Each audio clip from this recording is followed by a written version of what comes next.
Now, the problem we have is the problem that Robert alluded to a few minutes ago, that every healthcare system in the world is caught in a quadruple pincer of escalating demand, rising costs, changing professional and public expectations, and frankly, not enough money. And that is true whether you're in the United States, the United Kingdom, or Zimbabwe. And it seems to me that successful companies that survive in the FTSE 100 index do three things when the going gets rough.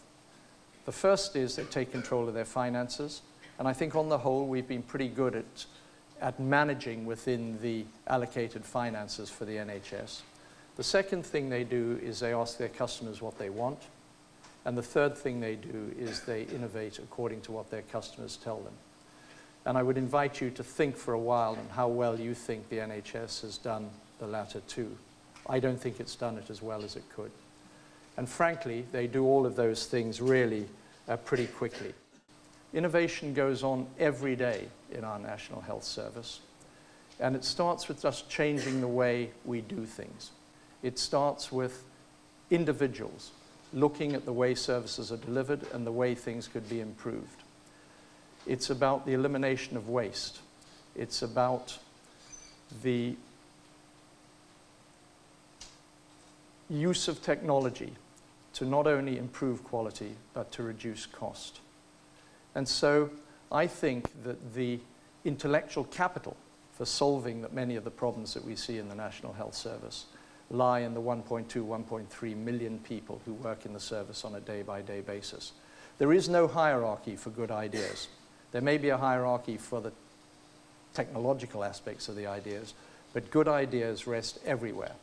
And one of the issues that we have to face, and one of our challenges, is how we get the organizations of the National Health Service to recognize that people working at every facet of our health service have good ideas, and that those ideas, if implemented, can represent in aggregate a significant amount of innovation on a day-by-day basis. So we've introduced into the health service now, and starting with doctors, but going on to other healthcare professionals, a scheme which is called the Clinical Entrepreneur Scheme. For those who are undergoing postgraduate training at the moment, there are some pretty established schemes. You can just train in whatever specialty it is you're in, or you can do academic training where you get special time allocated to academic endeavor. In this Clinical Entrepreneur Scheme, you go through your regular training, and you're also trained how to be an entrepreneur. You get mentorship, you're trained in issues relating to venture capital, IP, and so on and so forth. And I regard that as a really important development, because it'll help to keep some young people in our health service who might otherwise feel the need to escape.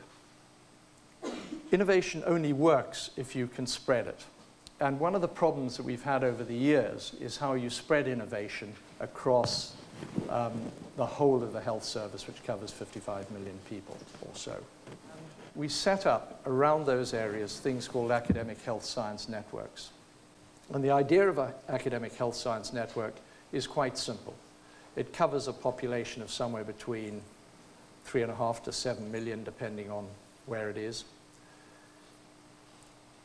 But the network is run by a group of people who come from a number of different areas. Firstly, academia. Secondly, from people who provide healthcare. Thirdly, from commissioners who buy healthcare. Fourthly, from the pharmacy industry. Fifthly, from people who develop technologies, and those technologies may be medical, but they may not. So, for example, if we go to the west of England, British Aerospace is involved.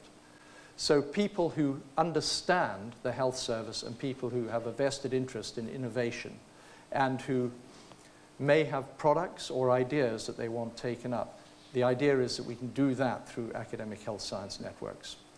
The other area that we're interested in, which is not dissimilar, is developing certain areas of the country, there are less than 20, which we call test beds, where we've asked companies to come together who have particular interests in health, to work with healthcare providers to change the way that services are delivered.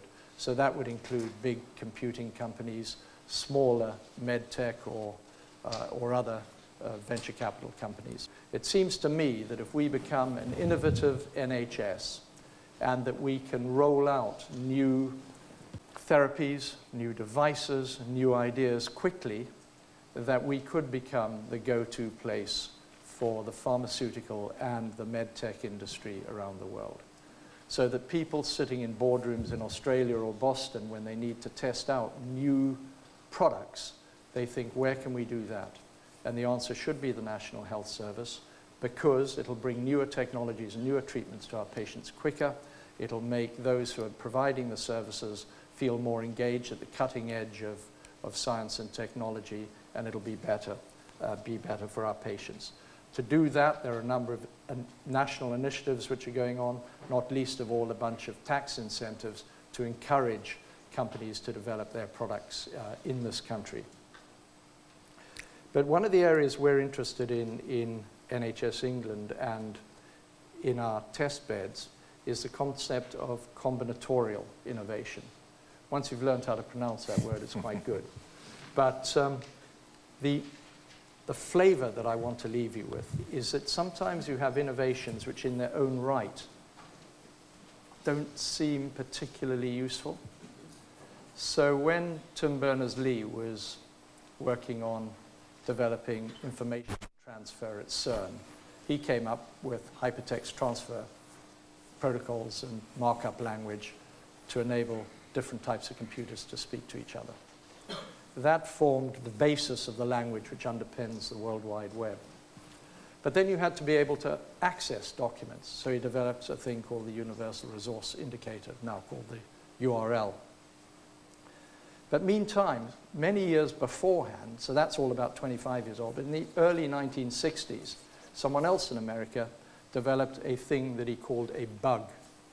And the bug, which was first manufactured in 1964, is now known as the mouse on your computer.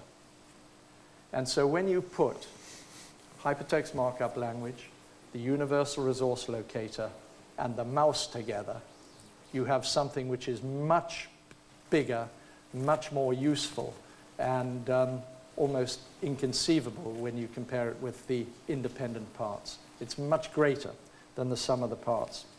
And I think that is where we can start to use some of our intellectual capital in the NHS to say, we've got this over here, we've got that over there. If we can link them, we can make a significant change in the way we do business. And an example in health might be the application of wearable technologies in people with dementia to tell whether they're moving, if they are moving, how fast are they moving, where are they moving to, and you start to link that into smart housing. And that would enable us to be able to keep people at home rather than in hospitals or other institutions where they might end up now. We have a whole generation of young people working in the NHS, some now at relatively advanced stages who were born after the internet was conceived, people in their early 20s. And yet one thing that we're pretty slow at, and that we've fallen behind, I think, certainly in North America, is our ability to engage those people in helping us use information technology for the benefit of our patients. So the next area that we're going to try and venture into, and I hesitate to say this just in case we can't pull it off, is to introduce a training scheme, a postgraduate training scheme for clinical information officers in the health service, so that we'll have people training in academia, we'll have people training in entrepreneurialism, and we'll have people training in clinical informatics.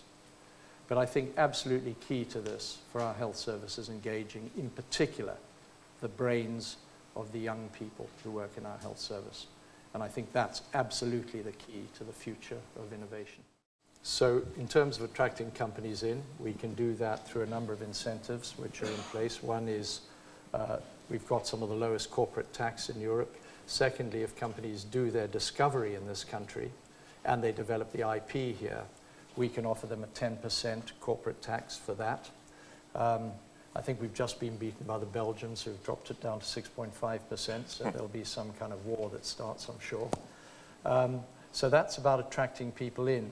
But what the companies do want is us to be able to demonstrate that their products will be taken up quickly. And I met earlier in the week with people in Switzerland who are in this kind of business, who tell us that when we have really innovative new therapies in the NHS, they get taken up as fast, if not faster, than anywhere else in the world.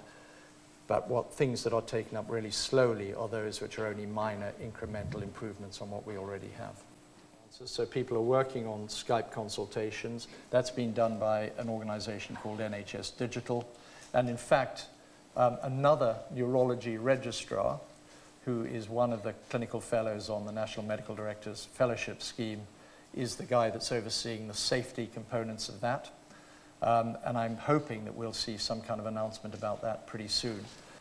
All professions that work in the health service go through different ages and stages of their career, where what you can contribute is different. So you will find that, you know, people at the younger end of the spectrum will have newer ideas, will be more agile in their intellect and the way they deal with things, but they don't have the experience. And by the time you get to the stage Robert and I are at, you've probably got the experience without the agility. And I don't think we've worked out how we can get the benefit out of people at different ages yet. But I will take that away and reflect. Thank you.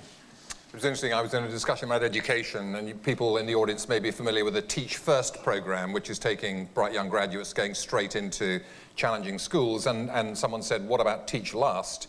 And people at the end of their career might well have something to contribute, which I think was an interesting idea. But we also have a whole program, which has only been running for about a year, on how we can completely change the way we transfer information. So if I can just go one step further, information technology is like one of the big revolutions which is happening, and it's going to shrink the world. So some organizations, you know, their x-rays will be reported overnight in New Zealand. Some of the dictation that people do from their outpatients is going to be dealt with in India or something. So the world is going to shrink. And it seems to me that one of the things that is going to happen with all of this is that the access to previously privileged knowledge by members of the public is going to change healthcare into a knowledge transfer business. And it'll go through many of the changes that we're familiar with, for example, in the travel industry, where you used to have to go down to the travel agent who was open between 8 and 5 and sit down and talk to someone. Now you don't. You do a lot of the stuff online from your own home. And I think we're going to see an increasing amount of that in the way we do healthcare.